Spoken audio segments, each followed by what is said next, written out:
Lecturas del 28º domingo del tiempo ordinario, 13 de octubre de 2024. Jesús nos invita a ser pobres de corazón si queremos entrar al reino de los cielos. Catholic Impact. Reflexión y fe. Una puerta a la esperanza.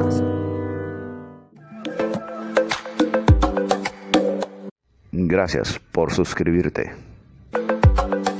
Y por favor, comenta el Evangelio. Del libro de la sabiduría, capítulo 7, versículos 7 al 11. Supliqué y me fue dada la prudencia. Invoqué y vino a mí el espíritu de sabiduría. La preferí a cetros y tronos. A su lado en nada tuve la riqueza.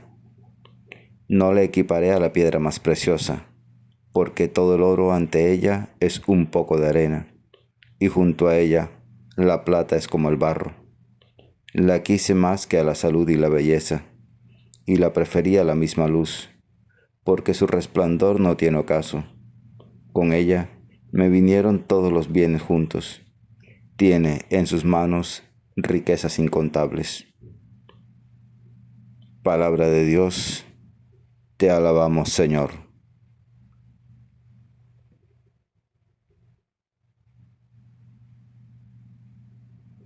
Salmo 89. Sácianos de tu misericordia, Señor, y estaremos alegres. Enséñanos a calcular nuestros años, para que adquiramos un corazón sensato.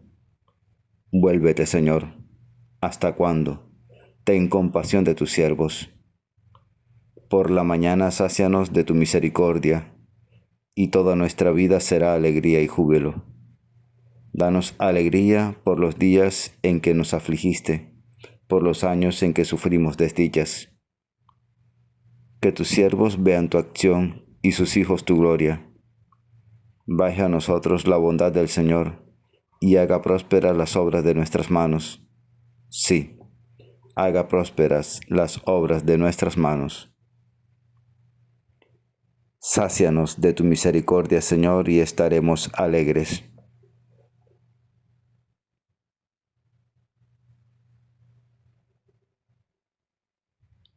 De la carta a los Hebreos, capítulo 4, versículos 12 al 13.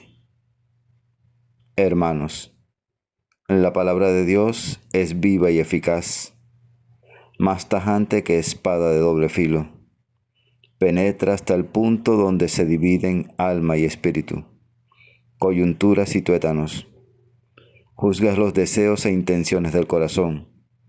Nada se le oculta. Todo está patente y descubierto a los ojos de aquel a quien hemos de rendir cuentas. Palabra de Dios, te alabamos, Señor.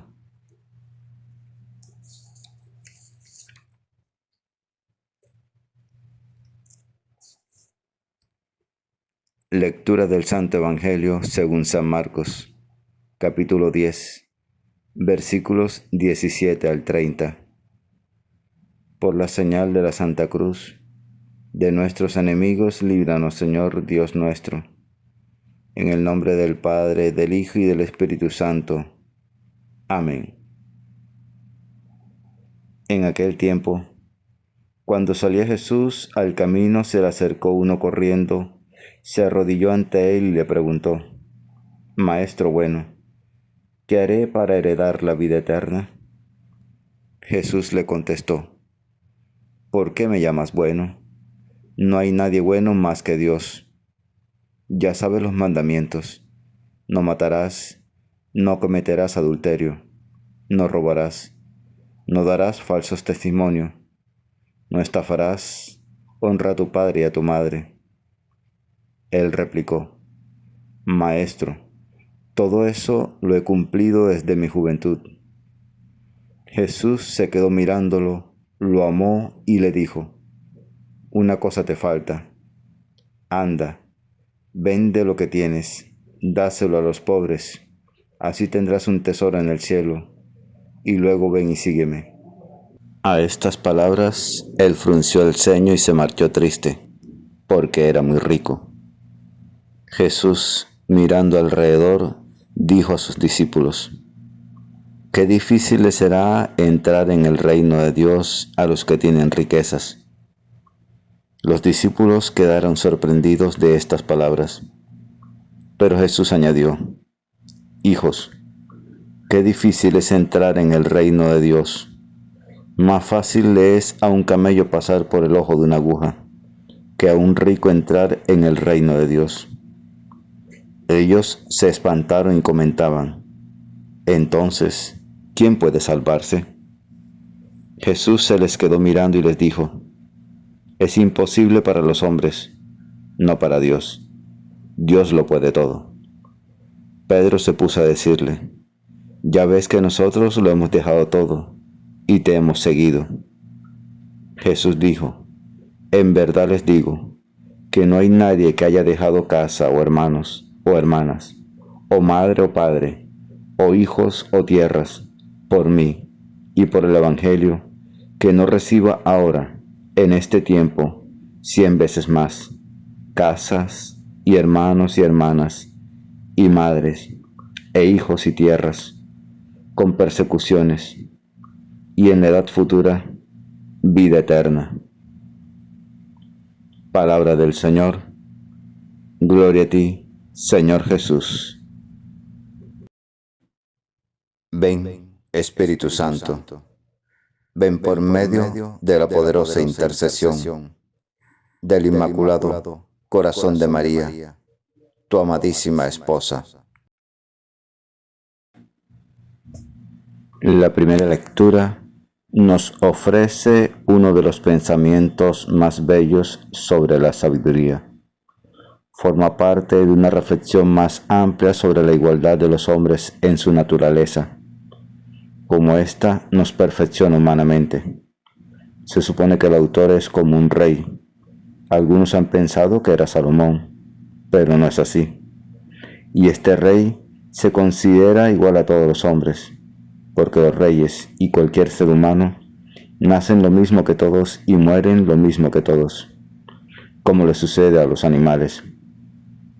Pero lo que hace a los seres humanos distintos en la vida y en la muerte es la sabiduría, por la que compartimos la vida misma de Dios.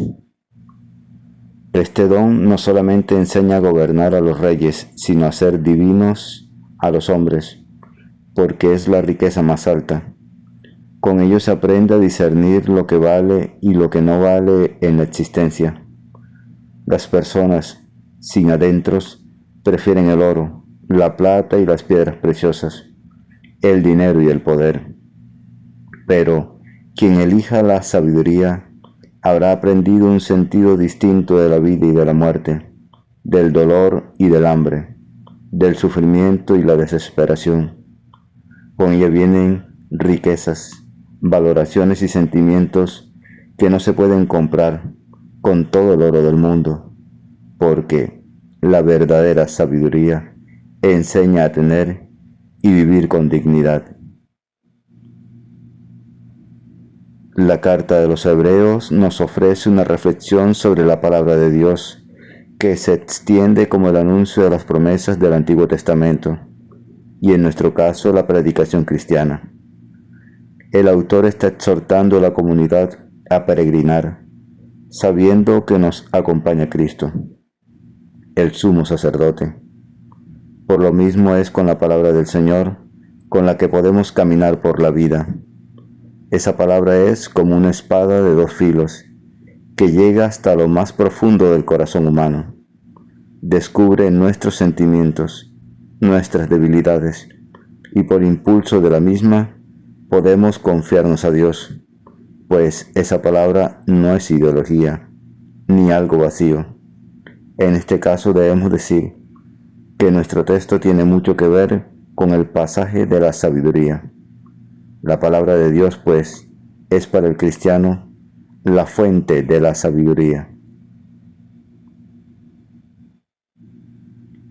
El Evangelio nos ofrece una escena muy conocida: el joven rico y su pretensión de obtener la salvación, heredar la vida eterna. Es verdad que en este texto es un conjunto no demasiado homogéneo. Los grandes maestros han pensado, no sin razón, que son varios textos en torno a la palabra de Jesús, sobre el peligro de las riquezas y sobre la vida eterna, las que se han conjuntado en esta pequeña historia. Es muy razonable distinguir tres partes. A. La escena del joven rico. B. La dificultad para entrar en el reino de Dios. C. Las renuncias de los verdaderos discípulos. Todo rematado sobre el dicho: los últimos serán los primeros, y los primeros los últimos. Las dos primeras tienen una conexión más fuerte que la tercera. Es verdad que todo el conjunto gira en torno a las claves del verdadero seguimiento. No se trata de una enseñanza sobre el voto de pobreza de los monjes, sino de algo que afecta a la salvación para todos. Entre las muchas lecturas que se pueden hacer, señalemos que no podemos olvidar como decisivo para entender este pasaje la llamada al seguimiento y tener un tesoro en el cielo. Se ha comentado en alguna parte que este joven está buscando la sabiduría.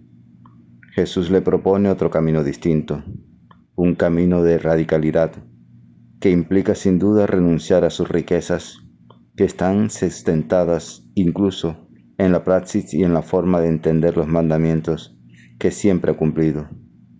Es una llamada a hacerlo todo de otra manera, con sabiduría.